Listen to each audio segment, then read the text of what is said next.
আঞ্চলিক গৱেষণা কেন্দ্ৰ উত্তৰ লখিমপুৰত লখিমপুৰ বিজ্ঞান সমিতিৰ উদ্যোগত আৰু ৰাষ্ট্ৰীয় বিজ্ঞান দিৱস 2026 উপলক্ষে এক বক্তৃতা অনুষ্ঠানৰ আয়োজন কৰা হয়, য'ত অসমৰ বিশিষ্ট লেখিকা ৰাষ্ট্ৰীয় পুৰস্কাৰপ্ৰাপ্ত বিজ্ঞান কৰ্মী ডক্টৰ অমিয়া ৰাজবংশীয়ে তেখেতৰ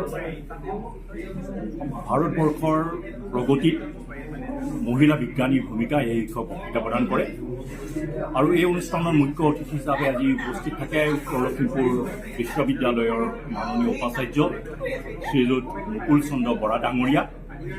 আৰু আমাৰ আজি খুব ভাল লাগিছে যে অসম বিজ্ঞান সমিতিৰ তৰফৰ পৰা লখিমপুৰৰ দুগৰাকী বিশিষ্ট বিজ্ঞান কৰ্মী আজীৱন সদস্য ডক্টৰ মুকুন্দ ৰাজবংশী আৰু শ্ৰীযুত প্ৰফুল্ল শৰ্মাৰ লগতে ডক্টৰ দয়ানন্দ দত্তক সম্বৰ্ধনা জনোৱা হয়।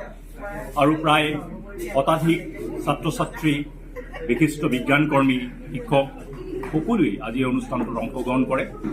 আৰু সকলোকে আজি এই অনুষ্ঠানটোত সহযোগ কৰাৰ বাবে লখিমপুৰ বিজ্ঞান সমিতি আৰু অসম বিজ্ঞান সমিতিৰ হৈ আমি সকলোকে ধন্যবাদ আৰু কৃতজ্ঞতা জনাইছোঁ।